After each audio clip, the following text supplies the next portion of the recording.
Hi everyone, welcome to Financial Management class. Today's topic is financial leverage. The last class we studied what is operating leverage. So let us see what is financial leverage. It refers to usage of debt in capital structure. Capital structure debt വരുമ്പോഴാണ് financial ലിവറേജും ഉണ്ടാകുന്നത്. Financial leverage is caused by the use of fixed cost capital, that is debt in the total capitalization of the firm. Fixed cost capital includes loans, debentures and preference share capital.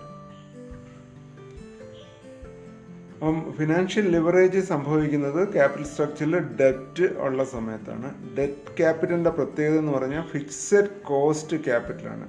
അപ്പം ഇതിന് നൽകേണ്ടി വരുന്ന cost എന്ന് പറയുന്നത് fixed ആയിരിക്കും. For example, the ഡെപ്റ്റ് capital എന്ന് പറയുമ്പോൾ bank loans, long time loans ആകാം, ഡിബഞ്ചേഴ്സ് ആകാം, അതല്ലെന്നുണ്ടെങ്കിൽ പ്രിഫറൻസ് ഷെയർസ് ആകാം. ഈ തരത്തിലുള്ള ക്യാപിറ്റലിനെല്ലാം തന്നെ ഒരു ഫിക്സഡ് ഇൻട്രസ്റ്റ് അല്ലെങ്കിൽ ഫിക്സഡ് ഡിവിഡൻ്റ് ആണ് കൊടുക്കുന്നത്. കോസ്റ്റ്, അതാണ് കോസ്റ്റ് ആയിട്ട് വരുന്നത്. ക്യാപിറ്റലിൻ്റെ കോസ്റ്റ് എന്ന് പറയുന്നത് that remains fixed.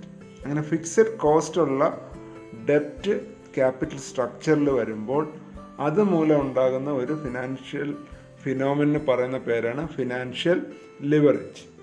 Now let us see the definition. Financial leverage is the ability of the firm to use fixed financial charges to magnify the effect of changes in EBIT on the firm's EPS.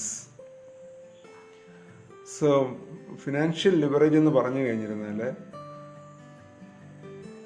എബിറ്റിൽ ഉണ്ടാകുന്ന EBIT, that is earnings before interest and tax, അതിലുണ്ടാകുന്ന ചെറിയ changes, ചെറിയ വർധനവ്, EPS എന്ന് പറഞ്ഞാൽ earnings per share, share ഹോൾഡേഴ്സിന് കിട്ടുന്ന ഏണിങ്സിൻ്റെ പോർഷൻ, അത് വലിയൊരു ചേഞ്ചായി മാഗ്നിഫൈ ചെയ്യാനുള്ള ഒരു ഫേമിൻ്റെ കഴിവിനെയാണ് ഫിനാൻഷ്യൽ ലിവറേജ് എന്ന് പറയുന്നത്. Financial leverage is the ability of the firm to use fixed financial charges. Fixed financial charges എന്ന് പറഞ്ഞു കഴിഞ്ഞാൽ അതാണ് ഇൻട്രസ്റ്റ് അല്ലെങ്കിൽ ഫിക്സ്ഡ് ആയിട്ടുള്ള പ്രിഫറൻസ് ഷെയറിൻ്റെ dividend. Fixed financial charges to magnify the effect of changes on EBIT. EBITയിലുണ്ടാകുന്ന ചെറിയ ചേഞ്ചിനെ മാഗ്നിഫൈ ചെയ്ത്, എവിടെയാണ് മാഗ്നിഫൈ ചെയ്ത് കാണിക്കുന്നത്? EPSൽ വലിയ ചേഞ്ചസ് ആയിട്ട് മാറ്റി കാണിക്കുന്ന ഒരു പ്രതിഭാസത്തിനെയാണ് ഫിനാൻഷ്യൽ ലിവറേജ് എന്ന് പറയുന്നത്. The following are the essentials of financial leverage. 1. It relates to liability side of balance sheet. ഈ ഫിക്സഡ് ഫിനാൻഷ്യൽ കോസ്റ്റ് കാരണം ഫിനാൻഷ്യൽ ലിവറേജ് സംഭവിക്കുമ്പോൾ അത് ക്യാപിറ്റൽ സ്ട്രക്ചറിനെയാണ് അഫക്റ്റ് ചെയ്യുന്നത്. സോ ബാലൻസ് ഷീറ്റിൻ്റെ ലയബിലിറ്റി സൈഡുമായിട്ടാണ് ഫിനാൻഷ്യൽ ലിവറേജ് ബന്ധപ്പെട്ടിരിക്കുന്നത്. It is related to capital structure. It is related to financial risk. Financial risk ഒരു കമ്പനിയെ സംബന്ധിച്ചിടത്തോളം, ഒരു ഓർഗനൈസേഷനെ സംബന്ധിച്ചിടത്തോളം വരുന്നത് എപ്പോഴാണെന്ന് പറഞ്ഞു കഴിഞ്ഞിരുന്നാൽ കൂടുതൽ ഡെപ്റ്റ് ക്യാപിറ്റൽ ഉണ്ടായിരിക്കുന്ന സമയത്താണ്. അപ്പോൾ ഡെപ്റ്റ് ക്യാപിറ്റൽ ആകുമ്പോൾ ഈ ഫിക്സ്ഡ് ആയിട്ടുള്ള ഇൻട്രസ്റ്റും ഫിക്സ്ഡ് ആയിട്ടുള്ള ഡിവിഡൻറ്റും ഒക്കെ നൽകേണ്ടി വരുന്ന ഒരു ബാധ്യത കൂടുതൽ വരുന്നത് കാരണം ആ കമ്പനിക്ക് ഉണ്ടാകുന്ന റിസ്കിനെയാണ് ഫിനാൻഷ്യൽ റിസ്ക് എന്ന് പറയുന്നത്. So financial leverage is related to financial risk.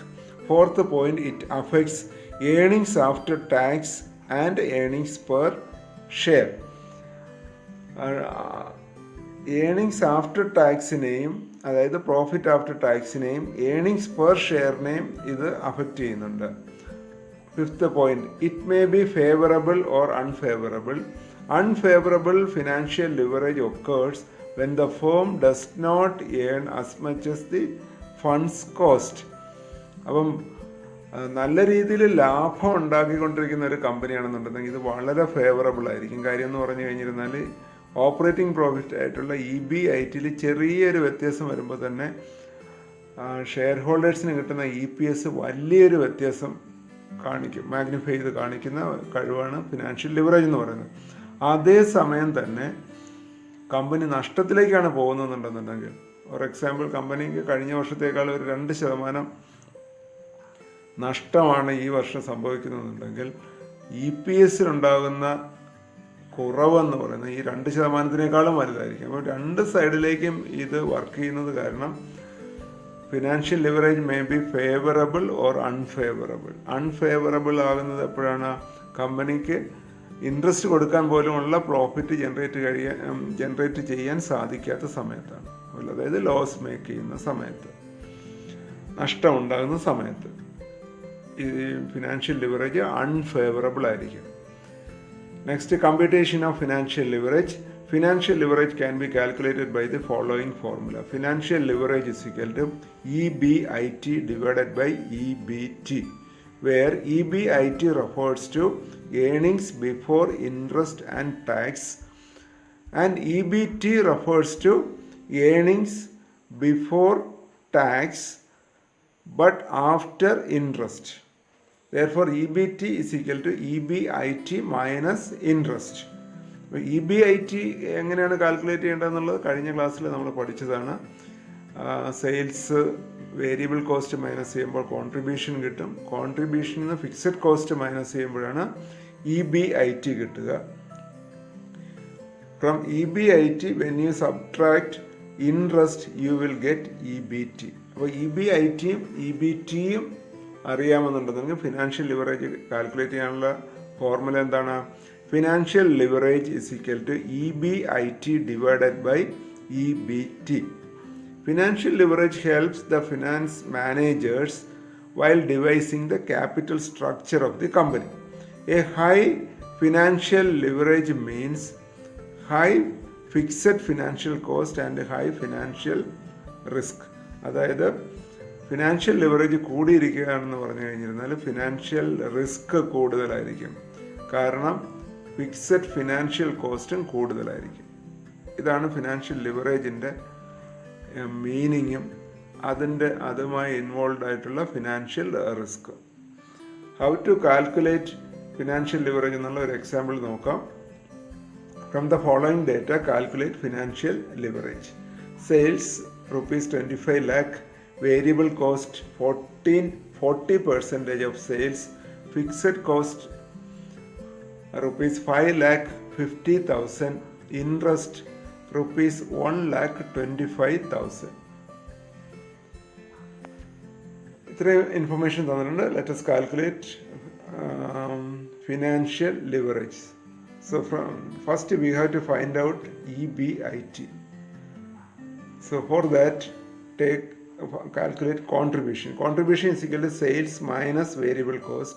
Sales is 25 lakh minus variable cost is given as 40% of sales. So 40%, that means 40 divided by 100 into 25 lakh. So you will get contribution as 15 lakh. Then EBIT is equal to contribution minus fixed cost. So 15 lakh minus, it is given fixed cost is equal to 5,50,000. When you subtract, you get EBIT is equal to 9,50,000. Next, EBT. EBT is equal to EBIT minus interest.